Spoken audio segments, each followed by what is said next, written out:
Photoshop में आज हम ये समझेंगे कि हम किस तरह से अपने डॉक्यूमेंट्स को सेव कर सकते हैं और किन फॉर्मेट्स में सेव कर सकते हैं, ताकि हम उन इफ़ेक्ट्स को और उन सभी एक्टिविटीज़ को दोबारा से यूज़ में ला पाएँ जो हमने फ़ोटोशॉप में काम करते वक्त अप्लाई की थी।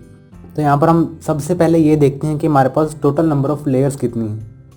यहाँ पर बॉटम राइट में आप देख रहे हैं कि लेयर्स का जो पैनल है वो कोलैप्स्ड है। इस पैनल के साथ साथ आप किसी भी पैनल को मैक्सिमाइज कर सकते हैं उस पर डबल क्लिक करके। आपको जो लेफ़्ट क्लिक है वो डबल टाइम करना है, यानी कि 2 बार करना है। यहाँ पर स्क्रीन पर आप देख सकते हैं कि जैसे ही मैं डबल क्लिक करता हूँ वैसे ही मेरे पास ये जो पैनल है लेयर्स का वो दिखना शुरू हो जाता है। अब आप यहाँ पर देख पा रहे हैं कि यहाँ पर बैकग्राउंड नाम से एक लेयर है जो कि सबसे पहली लेयर है, जिस पर यहाँ पर लॉक जिस पर राइट साइड में एक लॉक विजिबल है। मैं इसे अनलॉक करने के लिए ओके करता हूँ डबल क्लिक करने के बाद। मैं इसे अनलॉक करने के लिए डबल क्लिक करता हूँ एंड ओके करता हूँ। अब मैं इस लेयर को कुछ इफ़ेक्ट्स देता हूँ ताकि मैं इसे दोबारा से यूज़ में ला सकूँ सेव करने के बाद। मैं यहाँ पर इफ़ेक्ट पैनल पे जाकर नॉइस नाम से एक नॉइस ऐड कर देता हूँ, ओके करूँगा। लेयर का पैनल मैक्सिमाइज होने के बाद अब हम यहाँ पर चलते हैं अगले स्टेप की ओर। अगले स्टेप में हम इस लेयर को डुप्लीकेट करता हूँ मैं। डुप्लीकेट करने के बाद आप यहाँ पर देख रहे हैं बैकग्राउंड की एक कॉपी क्रिएट हो गई है। इसके अंदर सबसे पहले बैकग्राउंड जो कि यहाँ पर राइट साइड में लॉक विजिबल है, इस लॉक को अनलॉक करने के लिए या इस लॉक के आइकन को हटाने के लिए मैं इस लेयर पर डबल क्लिक करता हूँ left and then okay. Then आप बैकग्राउंड कॉपी के इस लेयर पर मैं कुछ इफ़ेक्ट्स डालता हूँ। इस इफ़ेक्ट्स को डालने के लिए मैं फ़िल्टर के पैनल पर जाकर यहाँ पर पिक्सेलेट नाम से क्रिस्टलाइज नाम से यहाँ पर एक इफ़ेक्ट डाल देता हूँ। अब यहाँ पर आप इफ़ेक्ट देख सकते हैं ग्रेटेस्ट क्रिस्टलाइज का। इसके बाद अगर आप इस लेयर को हाइड करते हैं तो आप बैकग्राउंड में इस लेयर की विजिबिलिटी को देख पाएंगे जिस पर किसी भी तरह का इफेक्ट नहीं लगा हुआ। मैं इसे विजिबल करता हूँ एंड देन सेव करता हूँ। इसमें सेव करने के लिए मुझे फाइल पैनल में जाकर सेव एज के ऑप्शन पर क्लिक करना होगा। लेकिन अगर मैं इस इमेज के इफेक्ट को दोबारा से यूज़ करना चाहता हूँ तो मैं यहाँ पर .psd फॉर्मेट को सिलेक्ट करूँगा एंड देन सेव एज। ये ज़रूर ध्यान में रहे कि आपका जो लेयर्स का चेक है वो विजिबल रहे, नहीं तो आपकी जो लेयर्स हैं वो मिस रिप्लेस हो सकती हैं। मैं यहाँ पर सेव का बटन पर क्लिक करता हूँ एंड देन ओके।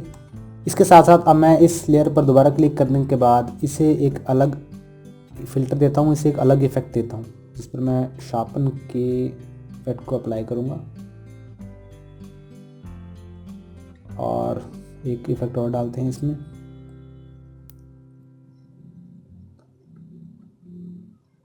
मौसिया के नाम से मैं ओके करता हूँ। देन आप यहाँ पर ये इफेक्ट दे सकते हैं। इस इफ़ेक्ट को मैं अलग नाम से सेव करता हूँ। यहाँ पर सेव एज करने के बाद इसका नाम रखता हूँ girl with round glasses underscore effect underscore mosaic. ये जो इफ़ेक्ट का नाम है हमने दिया है, रफली जो नाम दिया गया है इसमें, मैं इसे .psd में सेव करता हूँ ताकि मैं इसे दोबारा फ़ोटोशॉप में ओपन कर पाऊँ। मैं इसे सेव करता हूँ। सेव करने के बाद मेरे पास 2 फ़ोटोशॉप की फ़ाइल्स विजिबल होनी शुरू हुई हैं। इसके अंदर अगर मैं इस फाइल को ओपन करता हूँ तो आप इस फाइल में फ़ोटोशॉप क्रिस्टलाइज इफ़ेक्ट के साथ ओपन हुई है। और अगर मैं इसके साथ वाली इफ़ेक्ट को यानी कि साथ वाली फ़ाइल को ओपन करता हूँ तो आप यहाँ पर मोसियक फाइल जो कि पहले से ही ओपन है, ये ओपन हो गई है हमारे पास। तो ये काम है डॉक्यूमेंट को अगर आप सेव एज करना चाहते हैं। अब चलते हैं इमेज के फाइल फॉर्मेट की तरफ कि आप किन किन फॉर्मेट्स में इमेज को सेव। कि मैं अगर इस इमेज को .psd की बजाय png या jpg में करता हूँ तो हम क्या इफेक्ट देख पाते हैं। ऐसे फाइल पैनल में जाकर सेव एज के बटन पर क्लिक करता हूँ एंड देन यहाँ से png सिलेक्ट करता हूँ। png से करने के बाद मैं यहाँ पर मोसियाक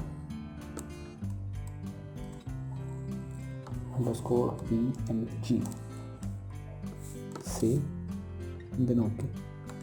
इसी की तरह मैं फाइल सेव एज में इसे jpg सेव करता हूँ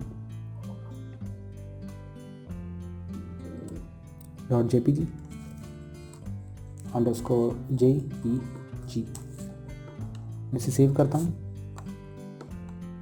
आप यहाँ ध्यान दे रहे हैं कि png जो फाइल थी हमारे पास, png में हमारे पास कोई क्वालिटी मेंटेनेंस के बारे में या इमेज की रिलेटेड सेटिंग्स की हमारे पास ओपन नहीं हुआ था, जबकि ये डिफरेंस है PNG और JPG फाइल में सेव करने से पहले।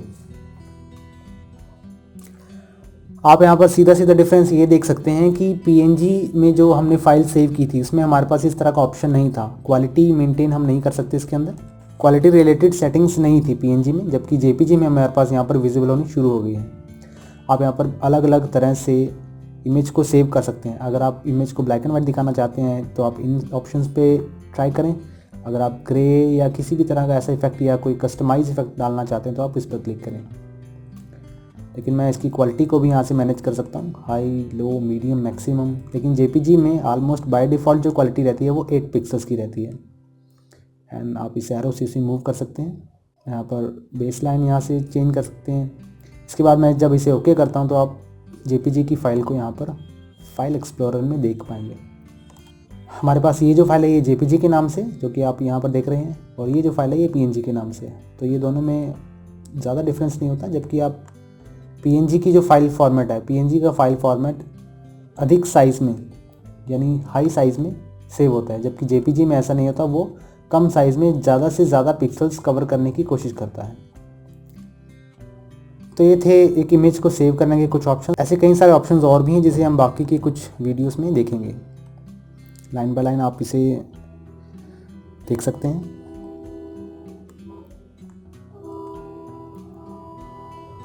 आगे के कुछ वीडियो लेक्चर्स में हम फोटोशॉप के टूल्स के बारे में जानेंगे।